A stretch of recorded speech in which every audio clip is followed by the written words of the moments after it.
আপনারা জানেন একটা দল আগে তো নির্বাচন হয়েছে নৌকা মার্কা দামে শীত মার্কা নাকি? এখন নৌকা মার্কা অকাম করে বাতিল হয়ে গেছে। কিন্তু এখন যে দলের আবির্ভাব হয়েছে, ধর্মের নামে দল আবির্ভাব হয়েছে, আমরা যে এখানে সব আছি, আমরা কি ওরা সহি মুসলমান, আমরা মুসলমান না? কি কর ওরা সহি মুসলমান, আমরা কি মুসলমান না? আমাদের দল যারা করে না তারা কি মুসলমান না? তখন এই ব্যাপারে আল্লাহ তাআলার একটা পরিষ্কার নির্দেশ আছে। আল্লাহ তাআলার নির্দেশ যে বলছে ধর্মের সাথে কোনো কিছু বিনিময় করো না, তোমার ধর্ম ইসলামকে কোনো কিছুর সাথে বিনিময় করো না। আমাদের রাসূলও করে নাই।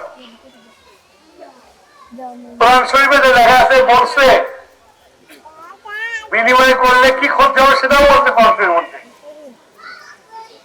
বিনিময় করলে ভাইয়ে ভাইয়ে বিভক্তি হবে, মুসলমান মুসলমানের বিভক্তি হবে, তাতে মুসলমান দুর্বল হয়ে যাবে। সুতরাং ধর্ম নিয়ে কোনো কিছু বিনিময় করো না। ওরা যে আজকে ধর্ম নিয়ে যে কাজটা করতেছে,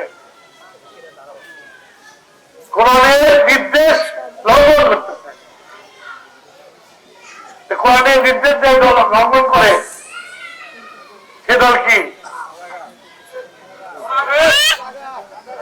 এখন কোরআন শরীফের আদেশ না মেনে এখন ইসলাম নিয়ে নেওয়া পড়ছে।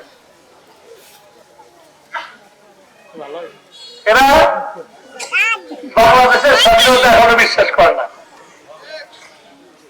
আমি জানি না এখানে কোন মুরব্বী আছে কিনা মুক্তিযোদ্ধা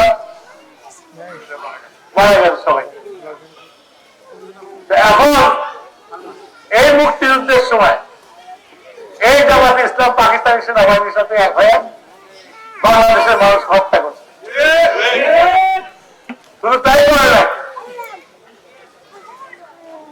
আমাদের মেয়ে বাবা বোনদের তুলে তুলে পাকিস্তান সেনাবাহিনীর হাতে দিয়েছে। তখন বলছে মুসলমানের যুদ্ধে এই মা বোনদের সেনাবাহিনীকে দেওয়া যায়, ওরা গেছে। এখন তারা এসে যদি আমাদের ধর্ম শিখায়,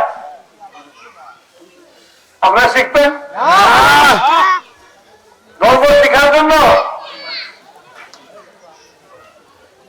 আপনি কোরআন শরীফ পড়া জানলে তাহলে বর্তমানে